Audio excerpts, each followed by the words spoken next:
About Zen Mindfulness, Chapter 6, The Ego Circle versus the Zen Circle. The ego mind can be very subtle, a trickster, a cunning fox that can throw you off your mindfulness. Even the most disciplined meditator can fail to see their ego mind when it's being masked by logic and pattern thinking. Fortunately, there are some clues the ego provides that we can tune into.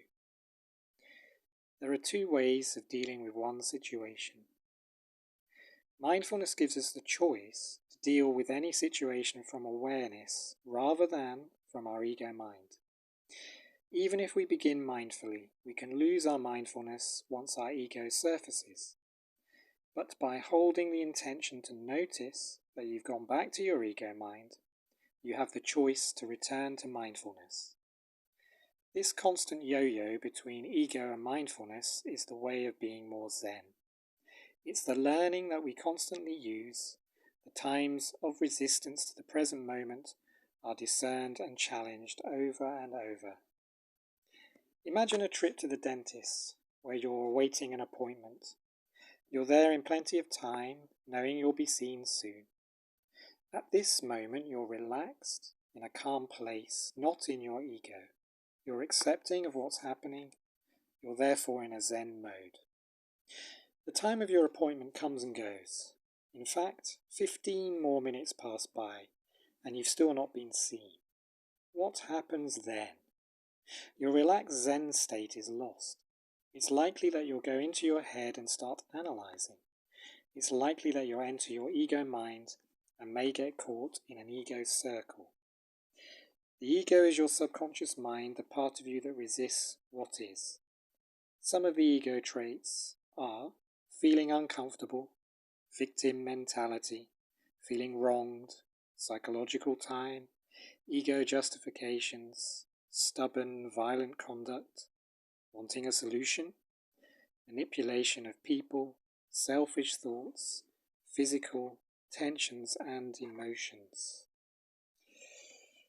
These are all clues that you've entered your head and are judging the event. Your awareness of the present moment, your mindfulness, is temporarily lost while you enter the realm of thinking. Each phrase in the ego circle is a clue. It's a chance to spot you've left mindfulness. If you have, and you notice you have, you can reclaim the present moment by coming out of your thinking and entering your awareness. There's always a chance to become aware, even in the trickiest of situations. Let's go through some of these scenarios using the waiting room example. Feeling uncomfortable. You might be sitting in the chair in the waiting room, fidgeting, becoming edgy in body and in mind. You might start tapping your foot impatiently. You might glance at your watch. You might sigh and feel the beginnings of annoyance or anxiety. Victim mentality. You might begin to think you're a victim. What's going on, your mind might say. Why haven't I been seen yet?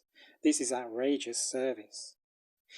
In fact, your ego mind will concoct all sorts of moans and groans about the situation. When we feel like a victim, we're thinking of ourself as a separate entity to everything. We're blaming, criticizing and judging what's going on, and we suffer because of it. Feeling wronged. Similar to victim mentality, we might start thinking about why everything is wrong. Your ego might say, I got here in plenty of time. I can't believe this is now happening to me. You might double check your appointment card to confirm the time of your appointment. Either way, you'll be suffering more and more, feeding the situation with a judgmental attitude. Psychological time. You might now be thinking about the past or the future, rather than being in the moment. Perhaps you have another appointment later on in the day, so now you're worried you'll miss it. Or you're remembering a time when you were in the dentist before and they were equally slow in fulfilling your appointment. Ego justifications. Your sly old ego. It'll justify the reason for its existence. It'll say you have every right to be annoyed or angry at the lack of respect, good service or efficiency. This is often called righteous anger. Even if we believe we're right, it's still only a label we've put to what's happening. You're still suffering, still getting worked up. You're feeding your annoyance with your justifications. Would you rather be calm or annoyed? Stubborn, violent conduct. You might start to swear or sigh loudly. You want other people to know your discomfort. You might begin to glare at the people being seen by the dentist before you. You might start to mutter, and you certainly won't be smiling. You'll be feeling frustrated or worse. Such is the mindset of the ego. Wanting a solution? You'll want a quick fix. You'll need to be seen right away, to be acknowledged, for people to see your suffering. You'll want whatever's happening to you to stop at once. You'll begin to feel impatient, which leads to annoyance and anger. Manipulation of people. Your ego might try and work out ways of fixing the situation. You'll maybe go to the receptionist and demand she sorts out the issue of you not being seen, based on the urgency of your pressing engagement later that day. You won't be seeing their suffering. You're the one who's in the right, and you're the one who needs to get things sorted for yourself. Selfish thoughts. The ego is self, so you'll be ignoring anything or anyone else. You just want to get yourself to a safe place, a haven, a solace from the suffering you're in. Only the more judgmentally you think about the situation in relation to you, the worse you suffer. Physical tensions and emotions. Your body may become tense as you enter survival mode. Your breathing may be faster. Adrenaline might be surging through you as you get more annoyed. You might experience strong emotions, fear-based emotions such as anxiety or anger. These are the ego circle traits. Notice any of these in the moment and you might stop and come back to your breathing and your awareness. It's of great benefit to you to notice when you're in the ego, suffering circle, and to come out and enter the Zen, non-suffering circle. If you don't manage it, after you've finally been seen by the dentist, you'll leave the dentist still mulling over their shoddy service, and everything afterward will be done in a non-mindful state. Only once you've calmed down sufficiently will you notice you got angry, or shouted at the receptionist, and then you might feel guilty and beat yourself up over your actions. Your body and mind will feel heavy, tired and drained. The Zen circle is a different way we can act in the same situation. This is the mindful way, the way of peace and of conscious awareness, not subconscious habitual patterns. Let's take a look at each trait. Acceptance of event. No judgments, only acknowledgement and acceptance of the event. So you're still sitting in the waiting room. It's 15 minutes past your appointment. You notice this and you practice mindful breathing. You feel the chair you're sitting on. You feel the ground under your feet. You listen to the sounds while you sit there. You know you'll be seen eventually. Everything changes. You'll not be in this waiting room forever. Gentle and patient empathy. You'll be gentle with yourself. Any beginnings of nerves or physical tension, you'll notice them and breathe with them. You'll be more patient and you'll be able to empathize with the issues facing the dentist. It's not all about you. Not needing a quick fix.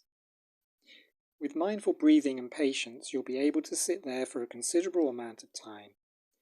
You won't need a quick fix. It's not that you won't act if a further 15 minutes passes by and you've still not been seen. You might then walk to the receptionist and gently inquire. Maybe you've been forgotten, or the dentist is just too busy. It's all okay in the realm of mindfulness. Being with feelings in the present. A strong mindful mind will notice when the ego surfaces, causing physical or emotional tension. You'll be able to sit in the waiting room chair and breathe with those tensions, sending kindness and calmness to your body and to you. You'll be able to let go of any thoughts of ego and stay in the present moment. Selflessness. You'll be more able to act with compassion. You'll see clearly that the dentist's issues are nothing to do with you personally. There are other factors at play. You'll be able to notice whether the receptionist is rushed off their feet or looking stressed. You may even compliment them or acknowledge this in some way when you go to ask what's happening. You will be kind. Non-threatening. You won't see any of this situation as a threat. You won't be in a fear-based emotion, or you'll see it quickly if you drop into one. You'll be relaxed, at ease, and might even see the humour of it. You'll be curious about why the universe is deciding for you to wait here at the dentist. You'll understand that everything is flowing exactly as it needs to. And when you leave the dentist, you'll remain light. You'll still have energy. You won't feel drained or grouchy or dwell on what happened. You'll be in the present and head off to the next event in your day. You will be in the flow. The ego is the voice in your head giving you storylines. These are thoughts based on judgments. It's there every time you think about the past or the future. Can you drop the storylines you're weaving? Exercise. Sit somewhere in public, a cafe or a park. Look at people as they walk by and observe whether you judge or create stories in your head. Maybe you're judging someone's appearance or labeling them in some way. Through our mindfulness, we seek to practice equanimity, that is, non-discrimination towards everyone and everything. By treating everyone and everything the same, we drop the labels our mind creates. People are not ugly or difficult or a pain in the neck. People do what they do because of their own minds, their own past, their own suffering. Can we see our suffering and offer compassion to others? Can we open our hearts and let go of our ego?